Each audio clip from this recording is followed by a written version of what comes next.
Welcome to the Directing Animation Livecast with Scott Weiser, going from animator in the big studios to my own studio of one, to directing the development of yet another new series at Space Station Animation, while continually crafting these passion projects, these 10 dynamic feature film pitches. The objective is always to master the art of telling deeply meaningful stories. Today I have with me the wonderful Ed Hooks. If you don't know about Ed Hooks, he has an amazing history in acting and filmmaking, and he was an actor in several plays in New York, and then went into doing TV, soap operas, film, and then became a teacher of acting, where he taught several people who also went on to Broadway, film, TV, etc. And then gradually he came into animation at Dreamworks, where he was brought on to teach animators how to act. But that was what's the first time that he actually started to fail as an acting teacher. And he was wondering why, what's going on. Then he realized that teaching for animation, acting for animation, doesn't involve the person learning to act and use their voice themselves. It's the thinking, the thought process. So that has led to the books, as you can see the poster behind Ed, of Acting for Animation. Editions 1, 2, 3, and 4, and 5 is coming soon. Is there anything else you'd like to add to that, Ed? Oh, no, I'm just so pleased to be here. I think what you're doing is terrific. Thank you so much for inviting me. Thank you. Thank you. Your book, when I read it, it was one of those books that seemed to open my mind and change the direction of my career, I feel.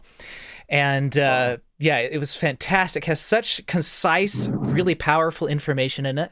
And just for your knowledge and for my listeners, next week I'm going to be speaking at the first Salt Lake Animation Expo, where I will be giving a speech about elevating the animation art form based on the things that I've learned from you and from this entire journey. So, oh, well, that's very exciting. Thank you. Thank you. So, for those who are listening who haven't heard about this, I have had several different interactions with Ed over email.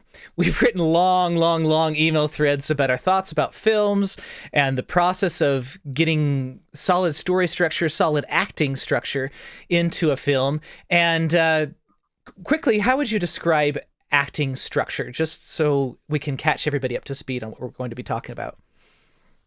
Well, in a nutshell, acting is doing something with purpose, and while you're overcoming some obstacle, there's obstacle conflict. There's you can have conflict with yourself, conflict with the situation, or conflict with another character, or some combination of that. But Aristotle said that. In the Poetics, he said, every human action has a purpose. Yeah. That really is what acting is. It's the characters need to have a purpose. If you're the actual actor yourself on stage or in front of the camera, then you're the one that has to have purpose. And so this is the main difference between the way that animators perceive acting and the way that actors perceive acting. So it's animators are, they're not really the actor. The on-screen character is the actor. From the audience's perspective, Mickey Mouse is the actor, not Walt Disney. So for an animator, the relationship to that animated character is one of empathetic direction. So the animator does not need to train to actually act on film with Robert De Niro or Kate Blanchett. But animators need to understand acting theory. They need to understand how acting works, and that's what I brought to the party with my book and with the master classes that I have. I believe that I was the first one to try to apply classical acting theory to animation. And I used to, I taught actors for years. I had acting studios in Los Angeles and San Francisco. And so I've been around acting for over 50 years now, if you're ready. It's amazing. Even I'm surprised. Yeah. And it's such a it's such a depth of experience that I hope we can tap into today. Also, you talked about acting structure, which when our listeners hear that, and when I first hear that, I think, okay, yeah, acting structure. I know what that is. But acting structure is missing from, hundreds of feature films that are being released throughout the years. Mainstream, big budget animated films from big companies. We won't point out to specific films, but they're missing this acting structure for sometimes at least the first 15 minutes, Oh, for a lot. because You're there's right. no obstacle existing for the character, right? The character, you can't really tell what the character's objective is. You can't really, maybe they're doing actions, but what are those actions? What are the objectives behind those actions? And which gives meaning to the actions. Yeah. Yeah. Well, it's the audience doesn't have to know specifically what the objective is, Right. but the actor should know. Yeah. You should be able to freeze frame a character, an actor at any time and say, "What are you doing?" And they should be able to answer in theatrical terms. This is the objective that I'm pursuing. This is the action that I'm playing to achieve that objective. And this is the conflict or obstacle that I'm overcoming. The big problem that you see a lot of times is you see characters or actors that are just talking. They're just talking and they go on and on. And they don't, you can clearly they don't have really an objective. They're just delivering information. And so the actors, this is again the difference between actors and animators. Actors are trained to think in terms of objective, purpose, and motivation. and Like sometimes you'll hear them say, "What's my motivation?" They'll want to know. what's It's my like, motivation? yeah. What am I doing? That's really what am I doing? The way that it works with emotion is that all humans, of course, are the same everywhere in the world, and all humans have the same basic core emotions. There's 7 of them: happy, sad, angry, and there's 7 core emotions. There's thousands of feelings, which are combinations, contextual combinations of emotions and judgments. And the key to acting is to understand that emotion itself is not actable. So, especially in animation, I see this problem. It started all the way back in the 1920s in the early days. They used to think that if you could show a character had emotion, that was good acting. And in fact, emotion is not actable. Emotion tends to lead to action, and acting is doing. The definition of acting is behaving believably in pretend circumstances for a theatrical purpose. And that last part, theatrical purpose, is very important because there's a difference between regular reality and theatrical reality. Yes. Regular reality is what you get at the mall, is what you get at the supermarket. In regular reality, you show 100% of everything. Theatrical reality, you're only showing the part that exposes information about the narrative and about the character. Now, one more thing is really important, is that acting has almost nothing to do with words. A lot of people don't understand this. They think that actors are trained to deliver these words, and they are. Uh-huh. But acting has to do with intention. If you think about it in terms of a symphony, the power is not in the rising of the music so much as it is the pause, the beat, the thought in between. Acting, the power in acting is in between. And there's one more thing I can tell you, and then I'll let you just talk and make questions. There's the difference between stage and film. is that stage plays are all about words. So when you go to a stage play, you tend to watch the person who's talking. A movie is about moving, is why they call them movies.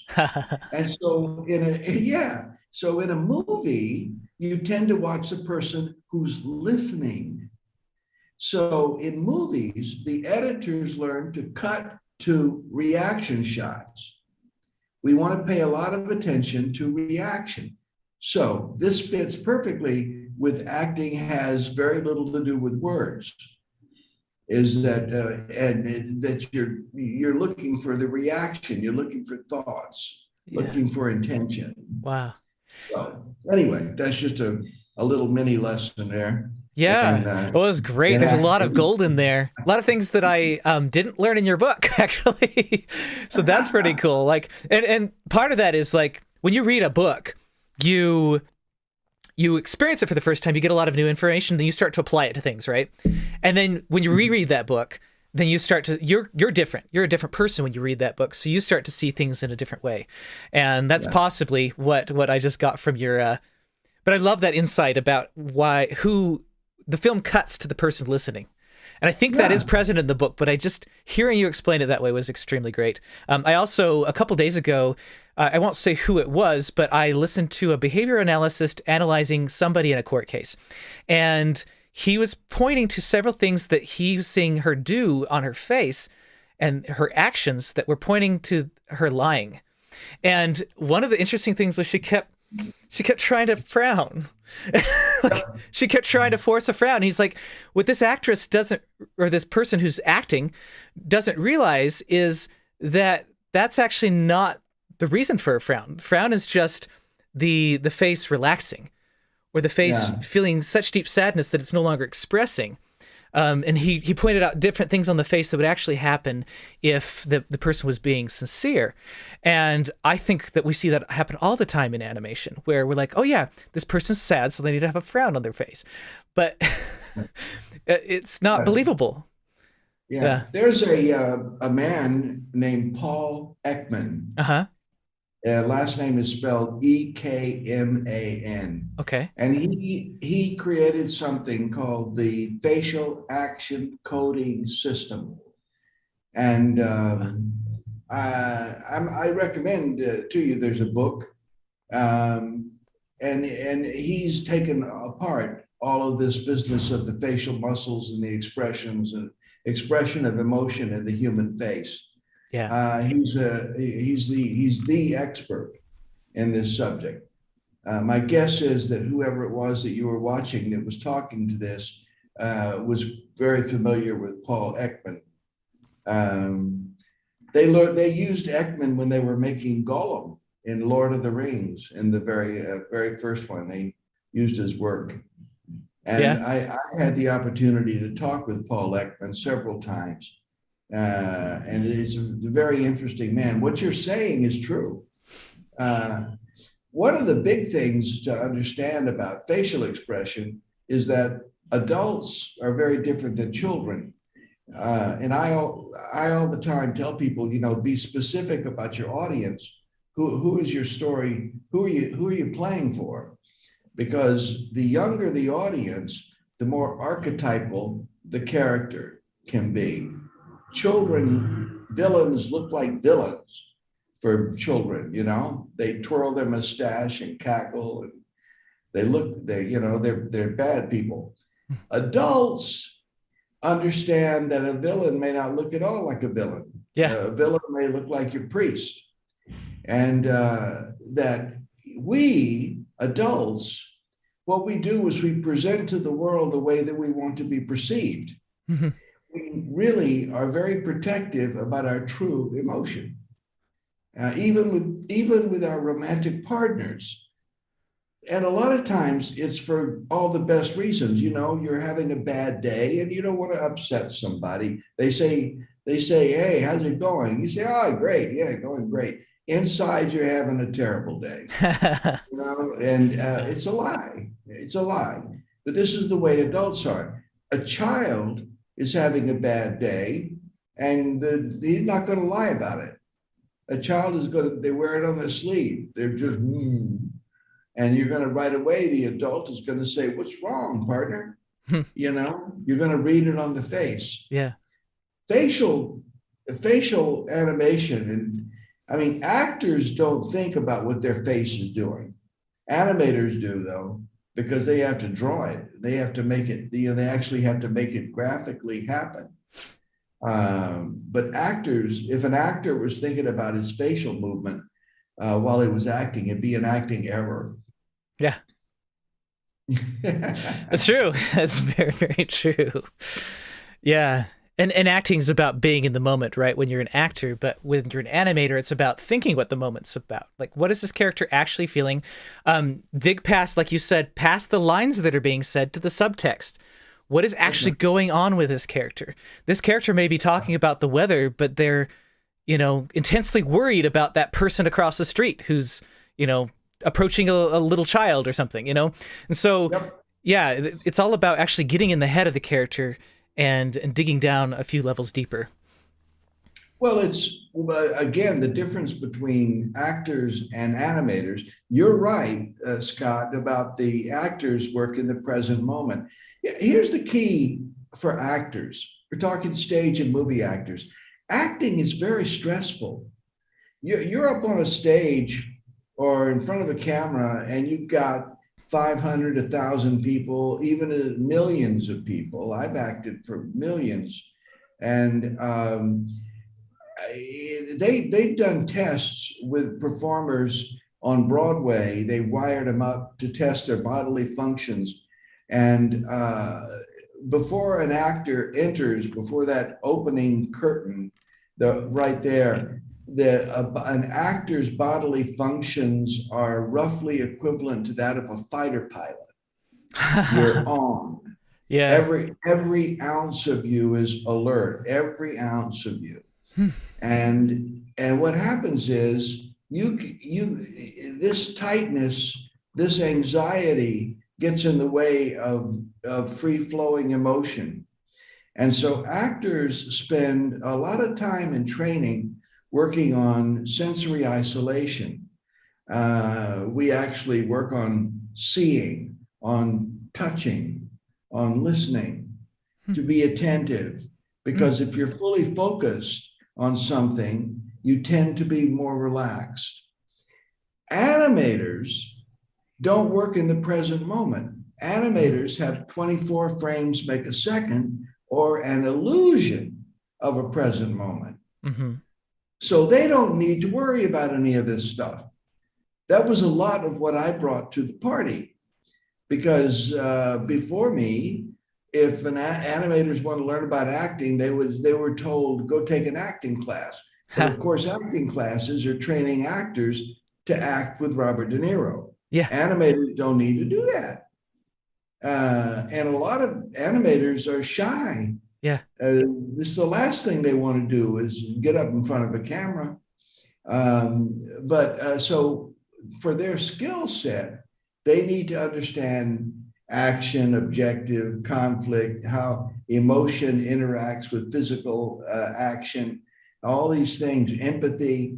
They need to understand storytelling concept. There's a lot of things like this, what the eyes do, blink patterns, all this kind of thing.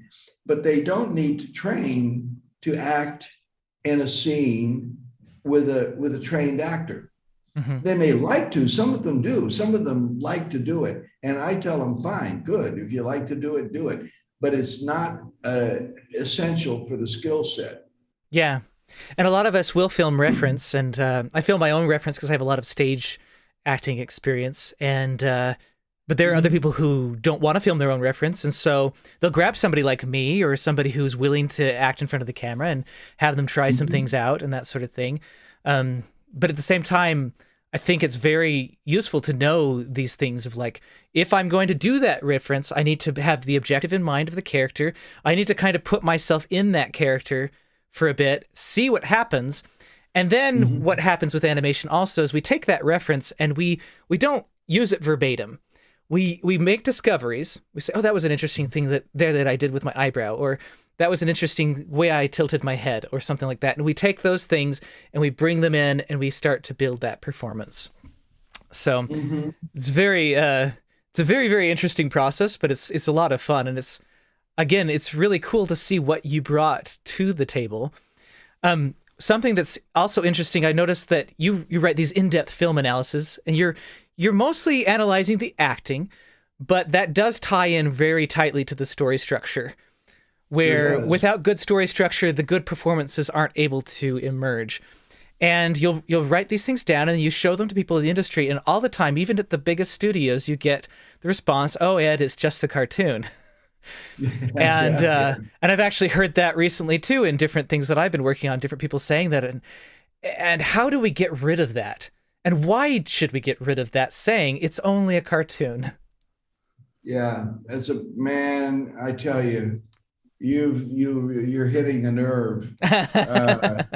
No, I mean, this is what I hear. You take a movie like the Disney movie Frozen, for example, and the antagonist in that movie is named Hans of the Southern Isle. And 15 minutes before the final credits roll, Hans of the Southern Isle stands up and announces that he is a sociopathic murderer, and that he's been that way all along, and that his objective is to kill Elsa and take over the kingdom. And he says, "This has been my objective all along." Well, you go back and you review every scene that character's in the movie, which I've done, and there's no foreshadowing. There's no indication that this character's like that until the very end of the movie. What I would point out, there's even the opposite. They have a moment. They have a moment where Anna's walking away, and he looks up from under the boat that he fell into the water under, and smiles like he loves her. Like, why would somebody who's coming in to kill her sister or her do that? Well, what I understand is that they changed villains in the middle of the production. They started out, I think the original villain was supposed to be Elsa. Yeah. But somewhere along the way, see, this is a big difference between animation and live action. In these big animated movies, they often start animating before they've got a full script. Yeah, that's true. Oh, so Ed, I'm gonna have to stop you. It looks like they're gonna kick us out of this meeting. So I'm gonna end the meeting and go ahead and click the link and come back in. This has never happened before, but apparently they're gonna kick us out. So okay. I will see you in a minute. Okay, I'll wait here. Okay. Oh, okay. Click out of the meeting, like close the window, and then open from the link in the email again. You want me to click out? Yeah. To leave the meeting? Yeah. And then open it again? Yeah.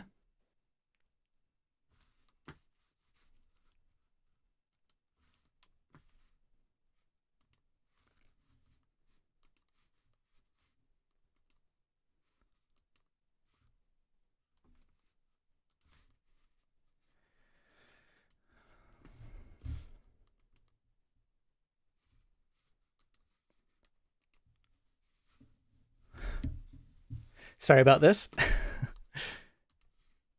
Okay. It should be popping back in.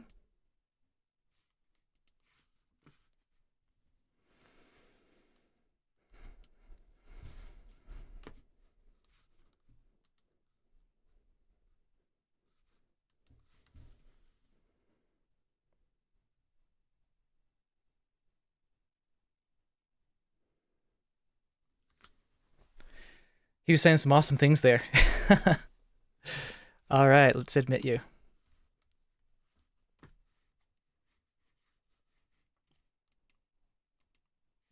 Here I am. Welcome. Okay, we can just continue on. Sorry about that. No, it's okay. If you need to do it again, just tell me and we'll stop and I'll continue. What I was saying is that I did speak to my friends that made this movie over at Disney, and I told them, I said, the antagonist doesn't have any foreshadowing. I said, he's not a very well-developed character. And they say to me, well, Ed, this movie won an Academy Award and it was turned into a musical on Broadway. And it's a wonderful movie. And I say, well, your antagonist doesn't have any foreshadowing. The character is not well developed. And they say, it's animation, as if there's some get out of jail free card about animation. I contend there should not be a get out of jail free card. Animation should be held to the same standard as live action. But the fact is that a lot of animation, the reviewers, the critics, they cut them a lot of slack. They say, oh, well, it's another Disney movie. This sort of stuff. Oh, it's from Pixar. And so they stop being critical. If Martin Scorsese did something like that, where a villain had no foreshadowing, they would pin him to the wall. Yeah. You see, live action directors wouldn't get away with this. So I think this is part of the development of the animation industry. That's what I think. We are right now sort of in the early days of adult themed animation. Mm-hmm. And I think the quality of the stories is going to improve. The characters are going to become much more interesting. Yeah. Also, we're getting more independent production. The ranks of storytellers is opening up to an international market. You don't have to spend Hollywood movie money. Yeah. They spend $200 million to make a movie. You don't have to spend that kind of money to make a movie. So I think that we're right now in a very fluid state with the development of animation as an art form. Mm-hmm. And it's an exciting time. It's a really exciting time for people to be working in the field of animation. That's what I think. Yeah, I agree. And that's what I've been pushing with my career. It's very interesting. I could have been at one of the biggest studios, Disney. There were some opportunities that opened up, but at that point I was also creating my short film Layers, and I was starting to build these things that I felt were deeply meaningful. And I thought, which do I choose? Well, the deeply meaningful route, right? That's why we're here, is not just to be happy and to pursue our bliss, but to have purpose and meaning and give that to others and share that with others and make a difference in other people's lives. And so, I kind of had to shelve that dream for a bit, but now it doesn't seem like I shelved the dream at all. It seems like the original tension is now my main thrust, So. Absolutely right. I teach that artists, animators are shamans, shamanistic. Your roots go all the way back to shamanism, to the tribe. Throughout history, there have been shamans, the people whose job it is to look into the darkness and to then come back and tell the tribe what they saw. In many ways, theater and religion are joined at the hip. They have the same mandate. which is to help the members of the tribe live successfully on earth. Yeah. And the religion says that God is infallible. God will give you the 10 commandments and the golden rule and all that. And so if you want to know what to do on earth, just listen to God. And the theater says, well, we think that the best way to do it is to just learn from the successes and failures of your fellow man, your fellow tribes people. But both of them, the theater came from religion in the first place. Yeah. And so they're very closely associated. They are. I think that animators and artists of all kind should get in touch with their shamanistic side. Yeah. Because you have a job to communicate. If you put a circle in the dirt, the tribe will come. And you better have something more to tell them than look at how good I can do hair and water. You I see? love that. Because, Oh, because they don't care. They yeah. don't care. The fact of the matter is, if you ask yourself, here's the thing about us humans, which is really fascinating to me. Our brain is roughly 6 times as large for our physical size as it is in other animals. Other animals, their brain is in proportion to their physical size. Human brain is 6 times bigger. And if you believe in evolution, then you say, well, why? Well, it's because we have to learn our storytelling, our survival skills from stories. We can't learn everything from direct experience like a lion or a tiger. We have to worry about what's happening in the Ukraine. We have to worry about whether or not the guy who moved in next door is strange. We have to worry about a lot of things, about the environment. There's a lot of things. And so we are, by nature, storytelling, problem-solving animals. We get up every day and there's chaos. And what we do is we organize, we make order out of chaos. Yeah. And starting from when we are 4 years old, between 4 and 5 years old, humans develop what they call, psychologists call it a theory of mind. And this is where we become aware that other humans have a different perspective. And from that age, we become keenly interested in what other people think and feel and do and how they deal with stuff. Mm-hmm. That's the whole reason why people watch plays. It's the whole reason why they watch movies. Yeah. They're actually looking to see what one character does to deal with some situation. Either they succeed or they fail. And you can keep throwing obstacles up, keep putting stuff in there as a storyteller. But basically, it's one person. It's like when we sat around the campfire as cavemen and we talked about the hunt. We want to know, did he get the bear or did the bear get him? Yeah.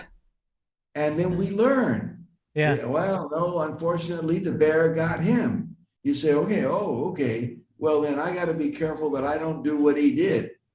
That's how we learn. Yeah, survival information. Survivals. Yeah. That's the kind of animals we are. Yeah. So I'm a big fan of Brian McDonald. He's another person who gives lectures at Disney, Pixar, DreamWorks, and amazing screenwriter too. And he's been on the show, and he posits that we're not really in a great age of filmmaking period. Like there was a surge of everybody wanting to make everything spectacular and look amazing up on screen, but that we've lost touch with storytelling and what solid story structure is. And what do you feel about that? Well, it's because we're trying. Well, what's happened is that animation got hijacked and turned into a marketing tool, especially in the United States. Yes. So I remember before there was streamers, before there was DVDs, it used to be if you made a movie and you had to pay for itself out of the box office at the cinema, a movie generally had to make 5 times its cost in order to break even. Well, you got a movie that cost $200 million. You got to make $1 billion here in order to break even. Yeah. And so what happens is these movies, especially the Hollywood ones, tend to want to channel the audience into purchasing merchandise and theme parks and then the spinoffs. They actually call the movies tent poles. They call them content.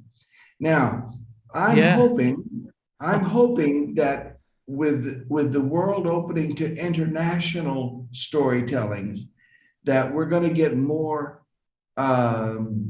legitimate just stories without people trying to sell stuff. I get one of the films that I'm analyzing in the next edition of Acting for Animators is this movie called Flee, Flee, which is an animated documentary. Yeah. Which is almost an oxymoron. An animated documentary. Yeah.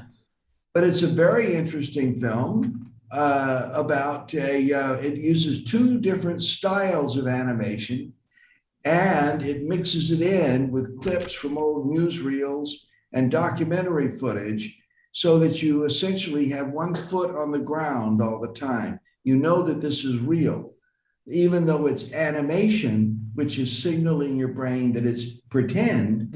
You know that what's happening here is real.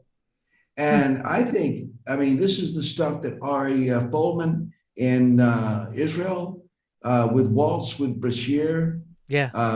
This is the type of stuff that he's been doing. And now we have Flea, and it was nominated for the Academy Award.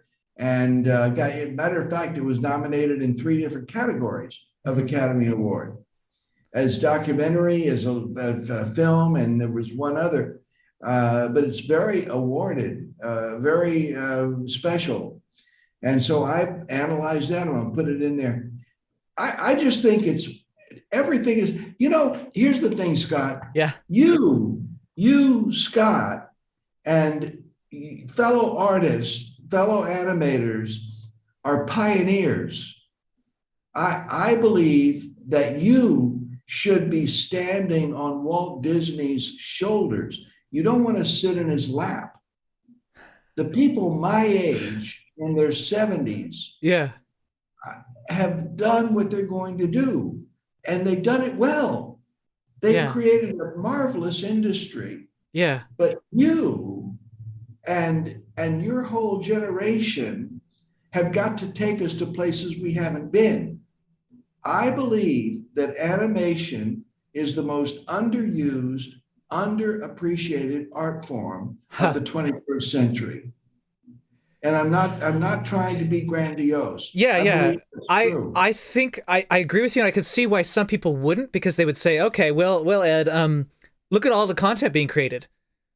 Yeah. Like, look at Scott. He's working at this company that they crank out, 3 24-minute videos a week, at least, 3 to 5, and then every month we come out with a 7-minute episode, and that's cranking out content that's going out on YouTube, and millions of people are viewing it. I mean, how could it be underutilized and underappreciated? And again, we're going, from your point of view, we're going toward the power of storytelling, not just using it as a marketing tool or as a way to get views or content or a way to grow a brand, but it's stories that really make a difference in people's lives, that really help us as human beings, and not just to sell products. Exactly. Yes. Yeah. And it's a matter of, you don't need to make a movie in order to sell stuff to your audience. If you think of it in a shamanistic way, people are very interested in the stories. And what you've heard over and over again, and certainly I've heard, is that there is a weakness in storytelling skills. And I have taught in over 35 countries. I've had hundreds of thousands of animation students, and I have found universally that there's a weakness in storytelling skills. But you can't separate acting from storytelling. No, you can't. This is what Stanislavski brought to the party. Yeah. He taught script analysis. Yeah. Konstantin Stanislavski. Yeah. He said you should be able to break down the script into bits, and each bit has structure, and you put all of them together like the beads on a necklace, and then at the end you have a movie. Yeah. You have a play. Well, and I imagine that, and this is part of my speech that I'm giving next week, but spoiler alert, here's part of it. But you look at Aesop and all of his fables that lasted, they stood the test of time. He wasn't the only person telling stories back then when he was telling his stories, but for some reason, those stories lasted. And then you have Shakespeare. There was a boom in theater. Why don't we hear about the other playwrights in that day? We only hear about Shakespeare. And Yeah. then we had vaudeville. Vaudeville was this huge explosion that reminds me of YouTube, where you had all these people saying, "Look at me, look what I can do. Hey, look at me, look at me." And from there emerged Charlie Chaplin, whose book is on your shelf back there. Charlie Chaplin was a brilliant storyteller, and that's what helped him stand the test of time and helped him emerge as a great artist who elevated the art form. I agree with you completely. I think it's going to be a very successful talk that you're giving. Hopefully. Yes, that's what we're going for. Your perspective is right. We humans, if you really want to understand all this, you just have to keep going back. Humans are the only animal that in juvenile play can pretend to be somebody other than who we are. No other animal can do it. Yeah. We're the only animal that can know something is wrong for us and still do it. Yeah.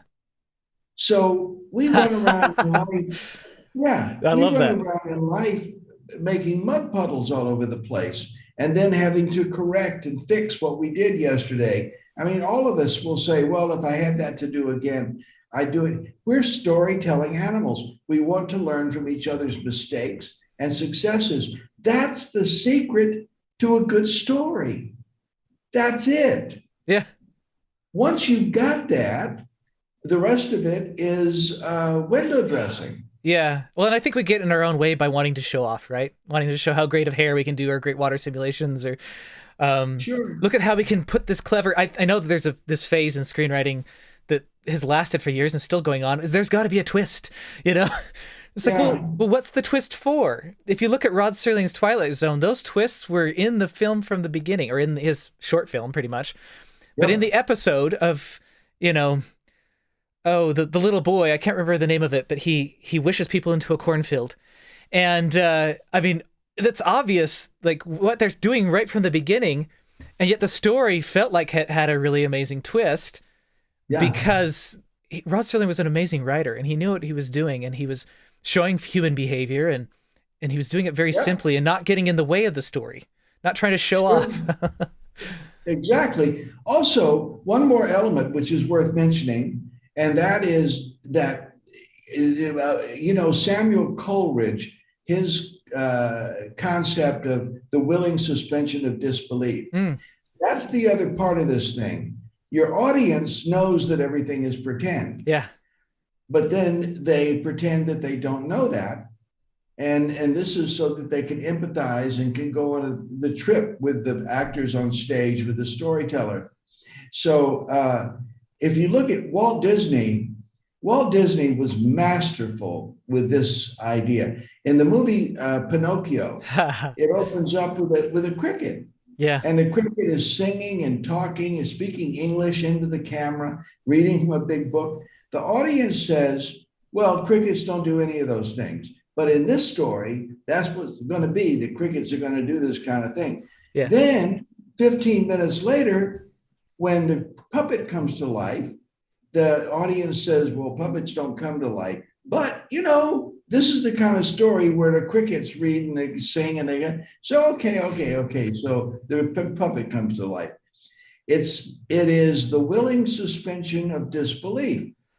And I find this concept, I mean, they violate it in some awfully big movies. You need to tell the audience up front what are the parameters for the willing suspension of disbelief of this story. Yeah. You don't start a story and then 15, 20 minutes, 30 minutes from now, give them a different reality. Yeah. Which is what they did, like with this, what is that, the current movie from Pixar, the one about the musician.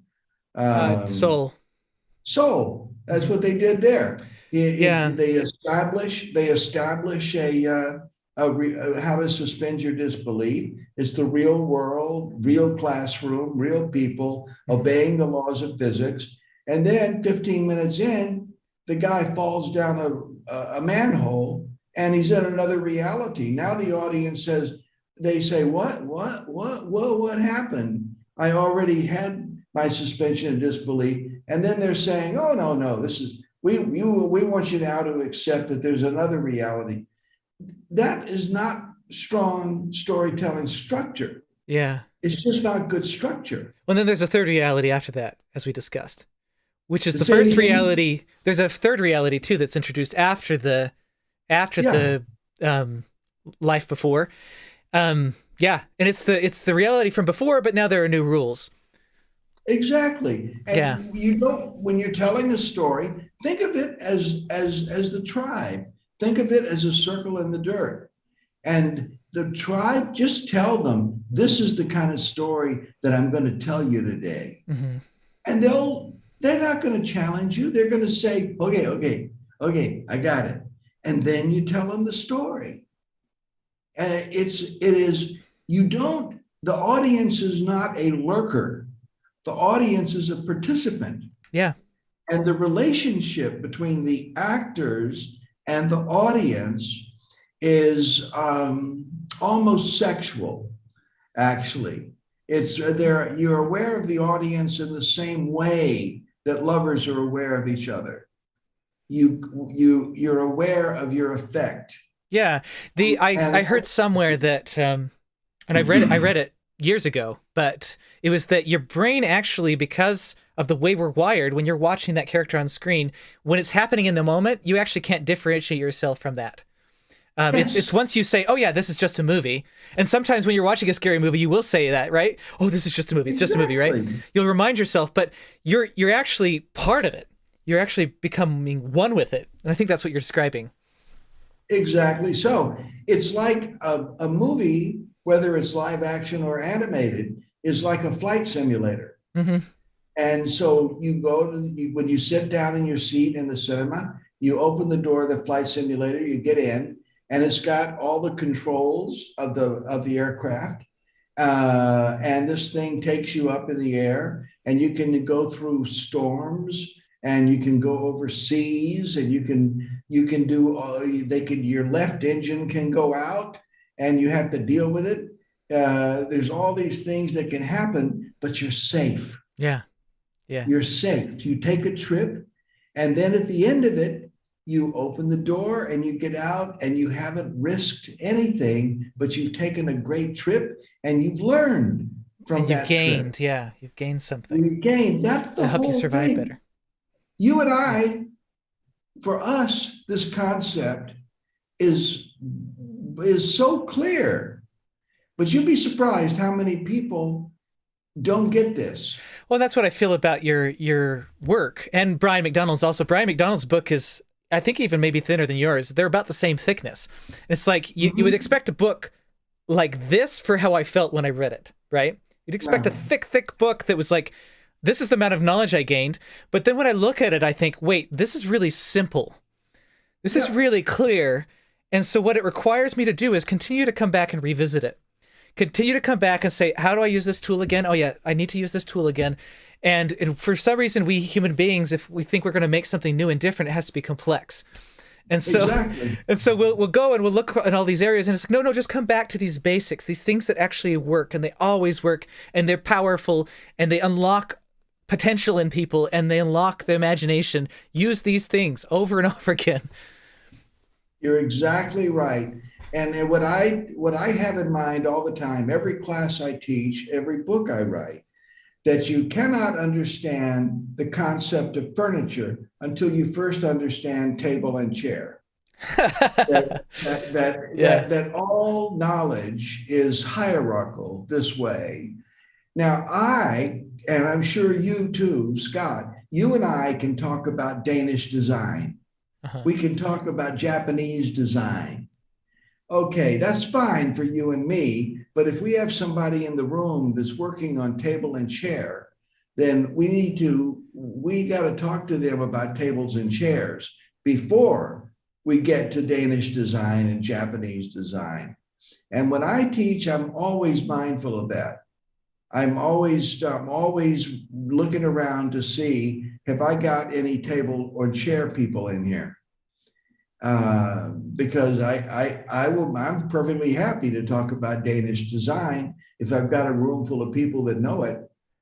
But this is the key. It's the key to. It's also the key to storytelling. It All of it is. comes together. That's great. Well, usually I end the show by asking the Get Wiser moment, which is, what is your recommended approach for getting the greatest clarity of truth into a story? It seems like you've already answered that. I think that you, the individual, are the standard for what's true. You know what's true. When you tell a story, you know whether or not it resonates. In general, good storytelling feels like you're exposing. Yeah. It feels like you're telling a secret. Yeah. Good storytelling. Yeah. And it's scary. It's risky. Yeah. And there's those times when you feel like, surely I'm the only one who has this kind of feeling. Nope, we've all got it. And that's when you know you're on the trail of a good story. I just have really enjoyed talking with you. It's your show, your mandate, the kind of people that you have on here. You're doing something very special, Scott. You really, truly are. And I am privileged to spend this time with you.